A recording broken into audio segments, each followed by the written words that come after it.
اعوذ باللہ من الشیطان الرجیم بسم اللہ الرحمن الرحیم اللہم صلی علی سیدنا و مولانا محمد وعلی آل سیدنا و مولانا محمد وبارک وسلم۔ 11ویں مجلس اسی سال ماہ مبارک رمضان کی 24ویں تاریخ بدھ کو قدم بوسی کے شرف تک رسائی ہوئی۔ تفسیر کشاف کا ذکر نکلا۔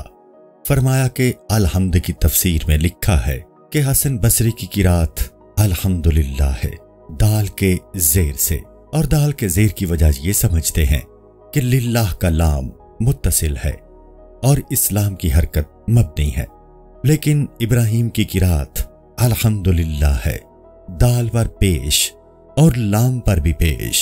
یہ ابراہیم نخی کی قرات ہے یا کسی اور کی، اللہ بہتر جانتا ہے۔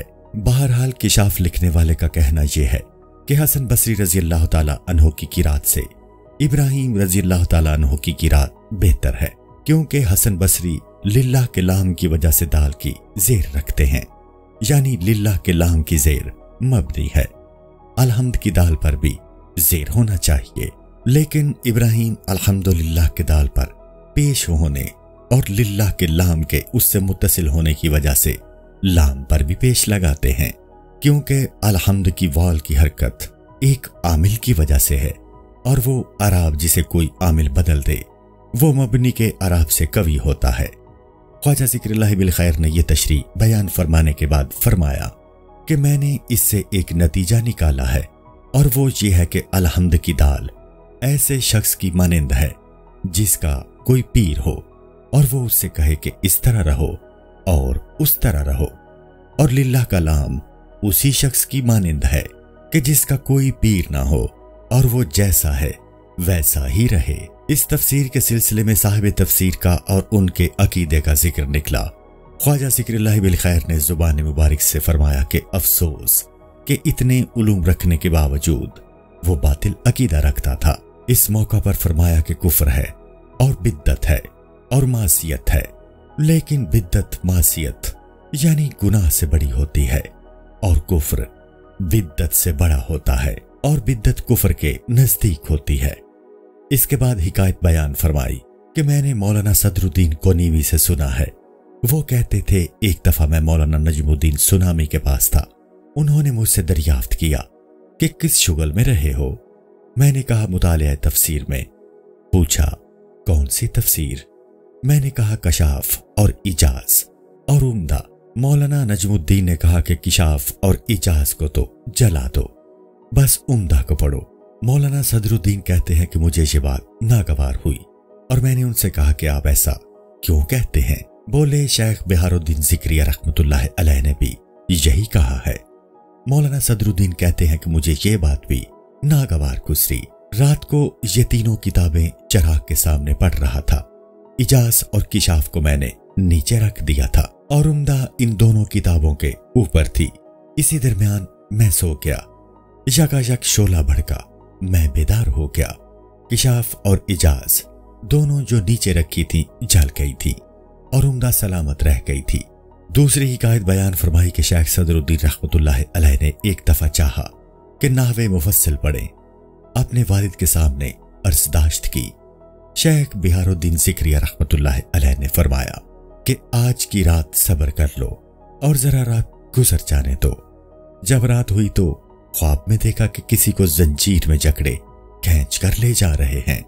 پوچھا یہ کون ہے؟ کہا یہ زمخشری مفصل لکھنے والا ہے، اس کو دوزخ میں لے جا رہے ہیں، اللہ بہتر جانتا ہے۔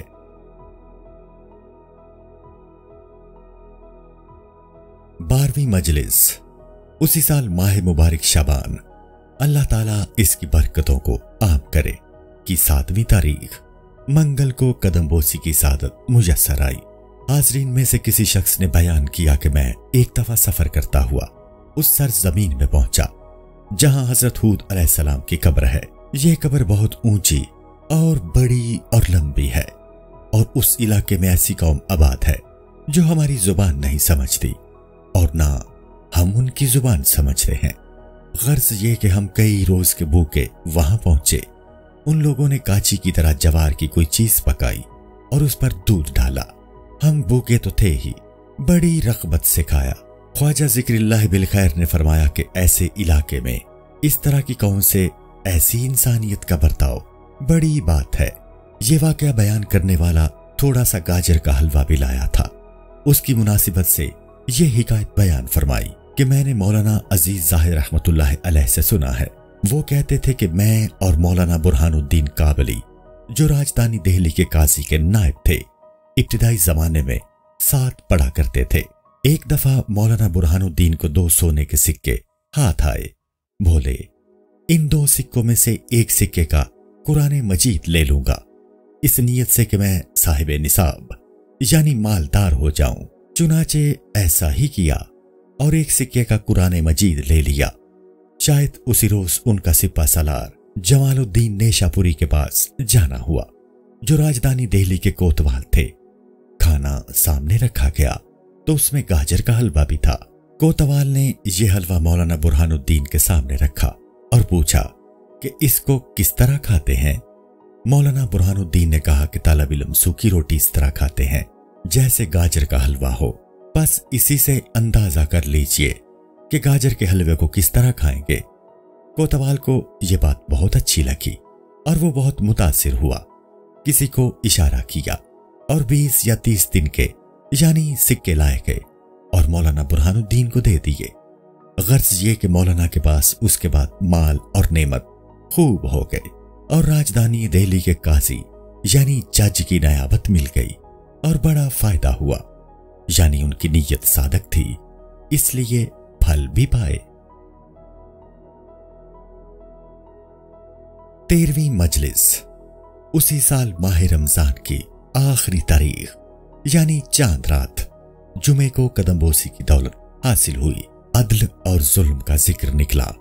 ارشاد ہوا کہ حق تعالیٰ کا معاملہ مخلوق کے ساتھ 2 طرح کا ہے اور مخلوق کا معاملہ آپس میں 3 طرح کا ہے، اور حق تعالیٰ کا برتاؤ مخلوق کے ساتھ یا عدل کا ہوتا ہے یا فضل کا، لیکن مخلوق آپس میں یا عدل برتتی ہے یا فضل یا ظلم۔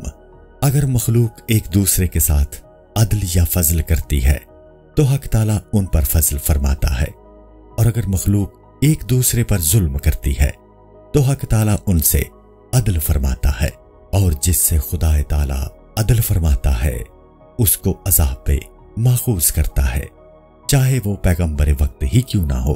اس بات پر بندے نے عرض کی کہ یہ بھی کہتے ہیں کہ رسول علیہ السلام نے فرمایا ہے کہ اگر کل قیامت کے دن حق تعالیٰ مجھے اور بھائی عیسیٰ کو دوزخ میں لے جائے تو یہ عین عدل ہوگا۔ فرمایا کہ ہاں، سارا عالم اس کی ملکیت ہے، اگر کوئی اپنی ملکیت میں تصرف کرتا ہے تو اس کو ظلم نہیں کہہ سکتے۔ ظلم تو وہ ہوتا ہے کہ دوسرے کی ملکیت میں تصرف کیا جائے۔ اس کے بعد ارشاد ہوا کہ اشریہ مذہب میں بھی یہی ہے، اگر حق تعالیٰ مومن کو دوزخ میں لے جائے اور ہمیشہ وہاں رکھے، اور کسی کافر کو جنت میں لے جائے اور وہاں ہمیشہ رکھے، تو وہ اس اصول کے مطابق درست ہوگا کہ اپنی ملکیت میں تصرف کیا۔ مگر ہمارے مذہب میں ایسا نہیں ہے، کیونکہ حق تعالیٰ نے قرآن میں فرمایا ہے کہ کہو کیا برابر ہو سکتے ہیں وہ لوگ جو علم رکھتے ہیں یعنی جانتے ہیں، دانا ہیں، اور وہ لوگ جو نادان نہ سمجھ ہیں، علم نہیں رکھتے۔ کہو کیا برابر ہو سکتے ہیں اندھے اور آنکھوں والے؟ وہ غور و فکر کیوں نہیں کرتے؟ کیونکہ نادان دانا کے برابر نہیں ہو سکتے اور نابینا آنکھوں والے جیسے نہیں ہو سکتے۔ اسی طرح کی چند مثالیں دی گئی ہیں۔ لہذا اس کی حکمت کا تقاضا یہی ہے کہ مومن کو بہشت میں لے جا کر رکھے اور کافر کو دوزخ میں، کیونکہ وہ حکیم ہے اور تمام کام حکمت کے مطابق کرتا ہے۔ جیسے کسی کے پاس مال ہو، وہ جس طرح چاہتا ہے اسے خرچ کرتا ہے، لیکن وہ اپنے مال کو اگر کنویں میں لے جا کر ڈال دے تو یہ حکمت نہ ہوگی۔ اس کے بعد فرمایا کہ اگر مومن بے توبہ دنیا سے چلا جائے تو 3 طرح کا احتمال ہوتا ہے۔ ہو سکتا ہے کہ خدا تعالیٰ اسے ایمان کی برکت سے بخش دے، یا اپنے فضل سے بخش دے، یا کسی کی شفاعت سے بخش دے، اور اگر دوزخ میں لے جائے تو اس کے گناہ کی مقدار کے موافق اس کو عذاب دے اور پھر جنت میں لے جائے، لیکن ہمیشہ دوزخ میں نہیں رکھے گا کیونکہ وہ ایمان کے ساتھ گیا ہوگا۔ 14ویں مجلس۔ اسی سال ماہ مبارک شوال کی 12ویں تاریخ منگل کو قدم بوسی کی سعادت میسر آئی۔ اس دن بندہ بشیر نامی غلام کو خدمت میں لیا گیا اور عرض کی کہ یہ غلام نماز پڑھتا ہے اور بہت مدت سے بندے کے سر ہے کہ اسے مخدوم کے قدموں میں ڈالا جائے اور بیت کی دولت تک پہنچایا جائے، کیونکہ خواجہ ذکر اللہ بالخیر کا کرم عام ہے۔ حضرت نے یہ درخواست قبول فرمائی۔ اس کے بعد ارشاد کیا کہ کیا اسے اجازت دیتے ہو کہ بیعت کرے؟ بندے نے عرض کی جی ہاں۔ اس کے بعد دست بیعت اسے عطا فرمایا اور کلاه عنایت کی اور حکم دیا کہ جاؤ 2 رکعت نماز شکرانہ ادا کر کے آؤ۔ جب وہ غلام سامنے سے چلا گیا تو خواجہ ذکر اللہ بالخیر نے حکایت بیان فرمائی کہ کچھ عرصہ پہلے بہار سے ایک درویش بڑے مکلف خرقے میں ملبوس آیا اور شیخ علی سجزی علیہ رحمت والغفران کی خانقاہ میں جا کر اترا۔ شاید یہ درویش ہر جگہ دروازہ کھٹکھٹاتا پھرتا تھا اور شیخ علی نے اس سے کہا تھا کہ جب اس لباس میں ہو تو بھیک مانگتے مت پھرو، میں تمہیں کچھ دوں گا، اس کو کافی سمجھنا اور اس سے تجارت کرنا، اس شرط کے ساتھ کہ جب تمہیں اطمینان میسر آئے تو درویشوں کو بھی اس میں سے حصہ دینا۔ یہ کہا اور 500 جیتل اس کو عطا کیے۔ اس درویش نے ان 500 جیتلوں سے کاروبار کیا۔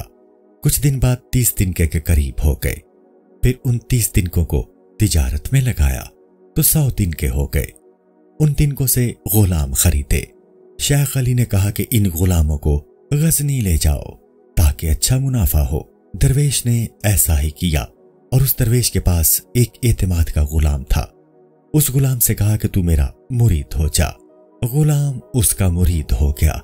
درویش نے اس کے سر کے بال تراشے اور ایک کلاه اس کے سر پر رکھی اور کہا یہ کلاه سیدی احمد کی ہے۔ شاید اس درویش کا تعلق اس خاندان سے تھا۔ الغرض جب غزنی پہنچ کر غلاموں کو فروخت کیا تو بڑا منافع ہوا۔ بعض لوگ اس غلام کے خریدار بھی ہوئے۔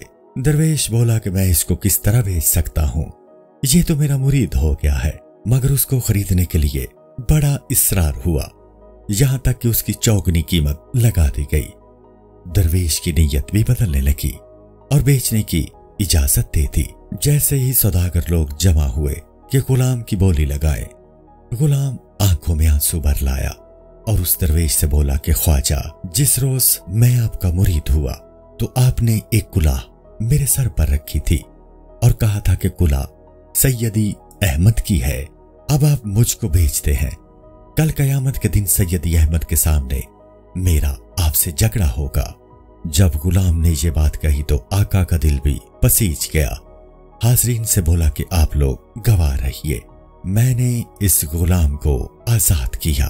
جب خواجہ ذکر اللہ بالخیر اس بات پر پہنچے تو بندے نے عرض کی کہ میں نے بھی اس غلام کو آزاد کیا۔ خواجہ ذکر اللہ بالخیر بہت خوش ہوئے۔ ارشاد ہوا تم نے بہت اچھا کیا، یہی واجب بھی تھا جو تم نے کیا۔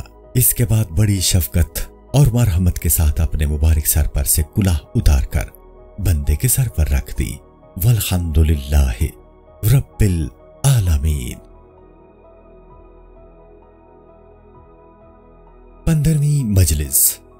اسی سال ماہ شوال کی 27ویں تاریخ جمعرات کو قدم بوسی کی دولت ہاتھ آئی۔ خرچ کرنے کا ذکر نکلا۔ ارشاد ہوا کہ جب کسی کو دولت میسر آئے تو اسے خرچ کرنا چاہیے، اس سے کمی نہیں آتی، اور جب دولت کسی سے منہ پھیر لے تو اس وقت بھی خرچ کرنا چاہیے، کیونکہ جب اس کو جانا ہی ٹھہرا تو پھر بہتر یہ ہے کہ آدمی خود اپنے ہاتھ سے دے ڈالے۔ اس کے بعد ارشاد ہوا کہ شیخ نجیب الدین متوکل رحمت اللہ علیہ نے اس مفہوم کو اس عبارت میں بیان کیا ہے کہ جب آئے تو دو کہ کم نہ ہوگی، اور جب جائے تو نہ روکو کہ ٹھہرے گی نہیں۔